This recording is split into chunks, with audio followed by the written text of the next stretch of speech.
اب کام نہیں بنا اس سے بھی ہم لوگ توحید سیکھیں، کام نہیں بنا تو گالی نہیں دیں، توحید سیکھیں کہ ہم نے چاہا لیکن ہمارا چاہا نہیں ہوا، ان کا چاہا ہوتا ہے، ہم بندے ہیں تو ہمارا کام بندگی ہے، ہم بندگی ہی کرتے رہیں گے، اسی میں فائدہ ہے، اسی میں بھلائی ہے۔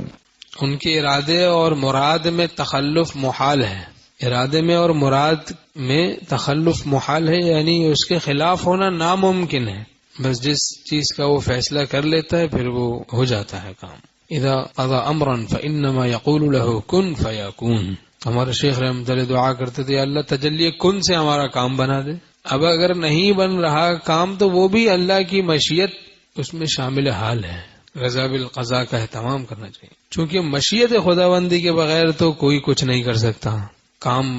بن رہا ہے وہ بھی اللہ کی مشیت سے، نہیں بن رہا تو وہ بھی اللہ کی مشیت سے، تو اس میں ہمارا بھلا ہے۔ یہی ہے اللہ کی مرضی پر راضی رہنا۔ حاکم اور حکیم ہونے کا مراقبہ حکیم الامت تھانوی فرماتے ہیں میرے دل میں راسخ ہو گیا ہے، اس کی برکت سے اب کوئی مصیبت ہی مجھے معلوم نہیں ہوتی کہ وہ حاکم ہے، ہر قسم کے تصرف کا اس کو حق ہے، ہم محکوم ہیں، ہمیں کسی قسم کا چون و چرا کا حق نہیں، اور وہ حکیم ہے، ان کا کوئی فعل حکمت سے خالی نہیں، ضرور 100% میرا ہی اس میں فائدہ ہے، یہ بیماری نہیں جا رہی، یہ پریشانی نہیں جا رہی، یہ مسئلہ نہیں حل ہو رہا، یہ سب اس میں ہمارا فائدہ ہی فائدہ ہے، کیونکہ کوئی فعل ان کا حکمت سے خالی نہیں۔ تو رضا بالقضاء، اللہ کی مرضی پر راضی رہنا ایسے ہی فرض ہے جیسے نماز فرض ہے، یہ بہت کم لوگوں کو نعمت نصیب ہوتی، جبکہ حکیم الامت تھانوی رحمۃ اللہ نے فرمایا کہ اخلاص سے بھی اونچا مقام رضا بالقضاء ہے، اللہ کی مرضی پر راضی رہنا ہے، ہر وقت اللہ کی مرضی پر راضی ہے، الحمدللہ علی کل حال۔ کبھی صبر کا امتحان ہے، کبھی شکر کا امتحان ہے، جب موافق حالات ہیں تو شکر کا امتحان ہے، جب ناموافق حالات ہیں تو صبر کا امتحان ہے۔ حضرت حاجی امداد اللہ مہاجر مکی رحمۃ اللہ کے پاس ایک شخص آیا کہ حضرت حرم میں ہوں، یہاں مسجد حرام کے قریب رہتا ہوں، بیمار ہوں، مسجد میں حاضر نہیں ہو پاتا، بہت کوڑتا ہوں، بڑا پریشان ہوں۔ فرمایا لوگوں سے بعد میں کہ بھائی اگر یہ شخص عارف ہوتا تو کوڑتا اور پریشان نہ ہوتا، چونکہ اللہ کا قرب تو اسے بیماری کی وجہ سے گھر میں بھی حاصل ہے، بیماری کی وجہ سے جو نہیں آ سکتا حرم میں، تو صبر کر کے وہ قرب تو اسے گھر میں بھی حاصل ہے، تو کوڑنے اور پریشان ہونے کی کیا ضرورت ہے، کہ عارف ہوتا تو پریشان نہ ہوتا۔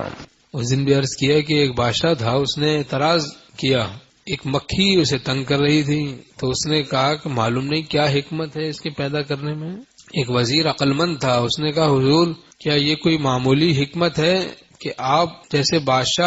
آپ بادشاہ ہیں اور اتنی دیر تک آپ اس مکھی ہی کو ہٹانے سے عاجز ہیں، ایک مکھی کا ہٹانا آپ کے بس میں نہیں، اتنے بے بس ہیں، آپ کی بے بسی اور آپ کا عجز آپ پر ظاہر کر رہی ہے، کیسی زبردست حکمت ہے، یہ تو نظر آ رہی ہے کہ آپ جیسے متکبر اور تکبر والے بادشاہ کے تکبر کو توڑ رہی ہے، کتنی دیر سے آپ کا عجز آپ پر ظاہر کر رہی ہے کہ آپ ایک مکھی کو نہیں ہٹا سکتے تو خدا کے عذاب کو کیا ہٹا سکیں گے؟ جب بھی توبہ اور استغفار کریں، ایسا نہ ہو کہیں اعتراض سے عذاب نازل ہو جائے۔ جز بتسلیم و رضا کو چارہ ہے، ورکف شیر نر خونخوار ہے، بجز تسلیم و رضا کے کوئی چارہ نہیں، ورنہ شیر نر خونخوار کا پنجہ ہے۔